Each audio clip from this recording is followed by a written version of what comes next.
শোকাবহ ঘটনা ৰাজপথৰ মৃত্যুদূতে প্ৰাণ কাঢ়িলে দম্পতীৰ ক্ষেত্ৰীৰ চক্ষুৰাত হৃদয় বিদাৰক ঘটনা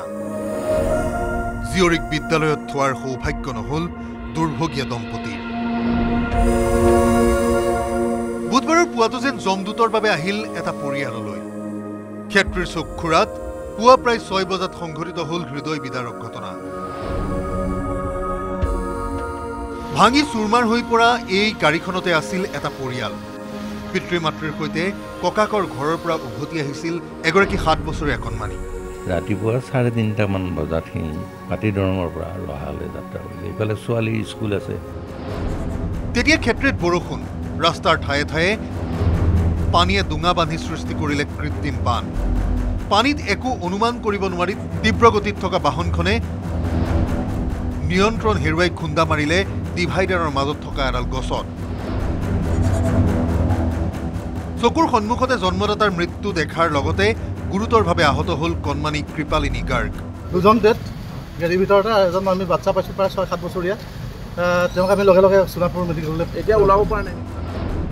দুৰ্ঘটনাৰ ফলত থিতাতে নিহত হল ৰহা আঞ্চলিক মহাবিদ্যালয়ৰ অৱসৰপ্ৰাপ্ত উপাধ্যক্ষ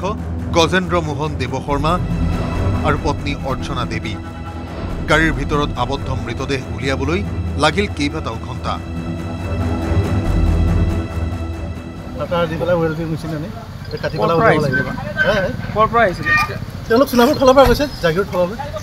মঙলদৈ মেনাপাৰাত ঘৰ নিহত দম্পতীৰ শনিবাৰে নিজা ঘৰলৈ গৈছিল পৰিয়ালটো সোমবাৰে দিছিল চিপাঝাৰৰ অৰ্ধ নাৰীশ্বৰ মন্দিৰত পূজা কৃপালিনীৰ স্কুল থকাৰ বাবেই ৰহালৈ উভতি আহিছিল পুৱতি নিশা কিন্তু নিয়তি যেন ৰৈ আছিল আদ বাটতে ঘটনাৰ খবৰ পোৱা মাত্ৰকে যান-বাহন আৰক্ষী জৰুৰীকালীন সেৱাৰ লোক আৰক্ষী বাহিনী উপস্থিত হয় ঘটনাস্থলীত স্থানীয় একাংশৰ অভিযোগ পথৰ দুৰাৱস্থাৰ বাবে এই অঘটন ৰাষ্ট্ৰীয় ঘাইপথ প্ৰাধিকৰণৰ বিৰুদ্ধে হেমাহিৰ অভিযোগ দুৰ্ঘটনা আৰু আগলৈ যে নহ'ব আমি ক'ব নোৱাৰোঁ আৰু অলৰেডি আগতো সেই একেখিনি জেগাতে কেইবাটাও দুৰ্ঘটনা সংঘটিত হৈছে আৰু এই কথাটো অৱগত কৰাৰ পিছতো তেওঁলোকে এই কথাটো অৱজ্ঞা কৰাৰ কাৰণে আজিৰ এই ভয়াৱহ ঘটনাটো হ'ল য'ত নেকি এটা পৰিয়াল সম্পূৰ্ণৰূপে নিঃশেষ হৈ গ'ল ঘটনাৰ খবৰ পোৱা মাত্ৰকে মঙলদৈৰ মেনাপাৰাত বিৰাজ কৰিছে শোকাকুল পৰিৱেশ মঙলদৈৰ নিজা ঘৰখনত এতিয়া কোনো নাই কিন্তু কাতৰ হৈ পৰিছে গজেন্দ্ৰ মোহন দেৱশৰ্মাৰ আত্মীয় স্বজন আমাৰ পৰিয়াল বুলি ক'বলৈ দাদা দুজন আমাৰ আৰু 4জন ভাই ককা বাইদেউ দুগৰাকী খুবেই মিলা মিছা আছিলে আৰু এই দাদাৰ এক্সিডেণ্টটোত মানে ভাবিব নোৱাৰা কথা এটা মানে এনেকুৱা এটা হৈছে দাদাক কোনো দিন গাড়ী জোৰে নচলাইছিলে স্পীডত নচলায় দাদাই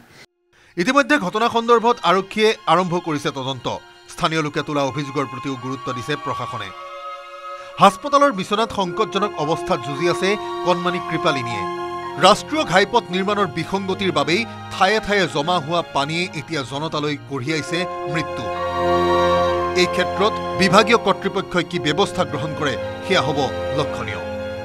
যোৰাবাটৰ পৰা মৌচম বৈশ্য আৰু মঙলদৈৰ পৰা Nabajyoti Mahanta report news 18 Assam north east